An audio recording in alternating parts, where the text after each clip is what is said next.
for the O'Reilly 200 on Speed Channel. We're under our first caution of the night. It happened on lap 8. We had problems with Brendan Gaughan and the 29 of Brad Keselowski. See if we can take a look at what happened. You see Brendan was on the inside of another truck. Looks like maybe Robert Huffman, and tried to stay off of Robert Huffman, and in the process turned his truck around. Nice job by Brad Keselowski to avoid him. Yeah, it's kind of the sympathy spin. He didn't want to take him out, so he ended up taking himself out. But it didn't look like any damage. I think Ray might have some more information. Ray? Well, Brendan says that he doesn't believe he hurt the tires at all, guys. He said that they'll take a look at it here as he brings his Jasper Engines Dodge in right now. Now, he is running just a little bit hot, so they're going to pull some tape off of the front of there, maybe about a quarter inch of tape to try to give him a little more air. They look the tires over. They'll give him some fuel. And I see his teammate Steve Park also had come down pit road.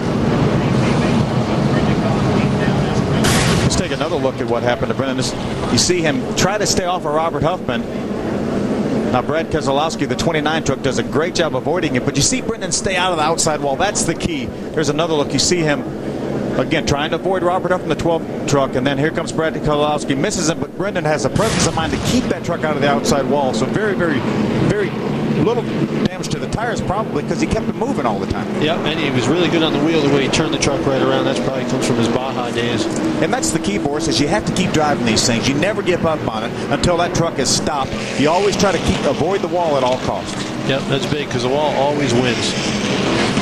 Even if they're softer walls. Dennis Setzer holding on to the wheel and trying to get his Chevy Silverado up front. Tuesday nights on Speed Channel, Texas Hardtails. Take a look into the life and twisted times of renowned bike builder Rick Fairless and his custom bike shop, Strokers Dallas. Texas Hardtails. Mostly true, totally unreal. Tuesday at 8:30 p.m. Eastern, exclusively on Speed Channel. Boy, a lot of guys during this yellow, and maybe it's because they haven't run at night yet, but I saw the 62 come in and the 2 came in and they made adjustments. It looked like the 62 took some wedge out of the back. So maybe because of the weather, the sun going down, they're not quite handling the way they were in practice. A lot of guesswork too, Boris. So none of these crew chiefs really had any book to go back to for notes because they've never run a lap at night on this racetrack. These are temporary lights that Musco has brought in for this race. No practice at night.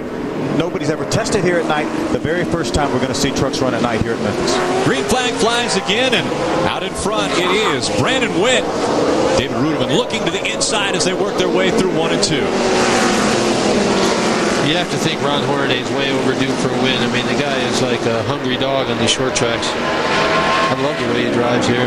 It looked like he had a great run going at Mansfield earlier this year, and yes, we see David Ruderman battle for the lead with Brandon Witt, but Ron Hornaday was a black flag for jumping a restart, and that cost him that win at Mansfield. You know he'd like to get it back here.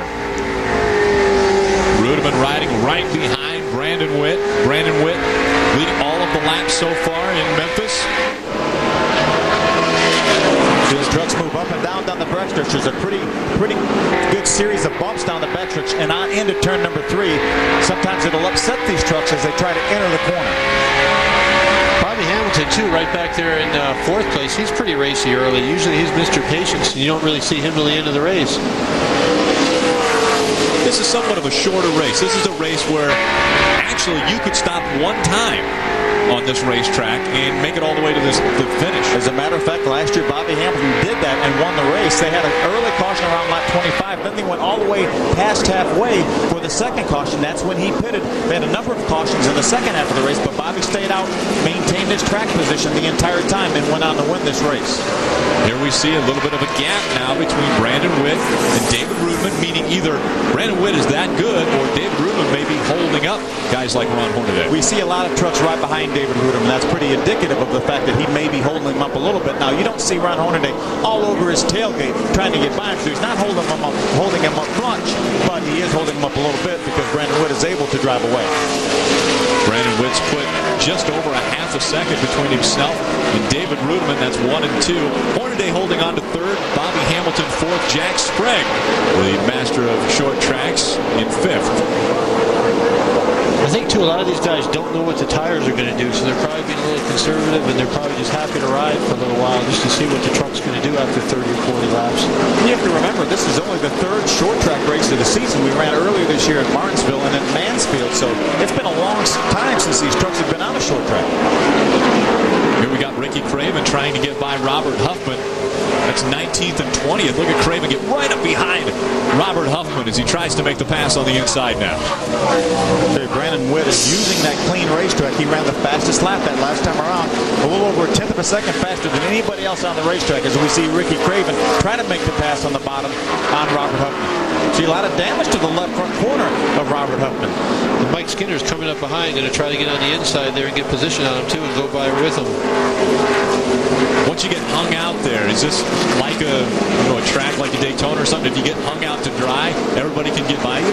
It really is. I think you want to be on the bottom of the racetrack. As the race wears on, you have so many trucks run the bottom of the racetrack, and sometimes it will get slick, and the racetrack, the groove will move up a little bit on the racetrack. But right now, I think the bottom of the racetrack is where everyone wants to be.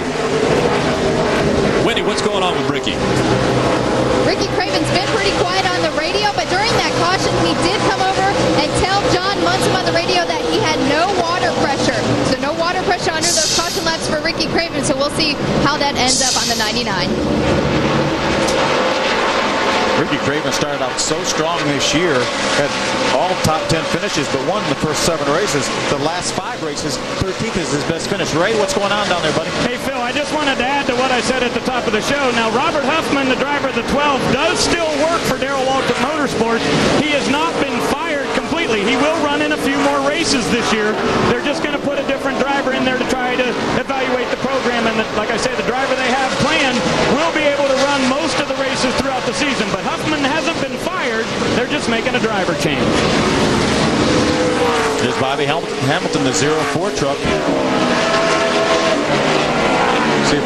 We're getting a report that maybe, as you mentioned earlier, Rick, that we saw some steam coming out, maybe overheating a little bit, but he's maintaining the 4th position and really running some good lap times right now.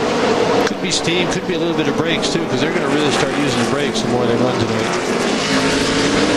2 years ago, it was notorious. We would see Bobby Hamilton with the fender actually rubbing on the tires. So we'd see smoke. We'd see tire smoke all the time. Are we going to see that again at a racetrack like Memphis? Well, we could. We're not seeing it right now, but let's take a look back at what we saw. You see the steam coming out right at the base of the windshield. That's where the overflow is on these trucks for a lot of drivers. So the drivers can tell without having to look at the gauge.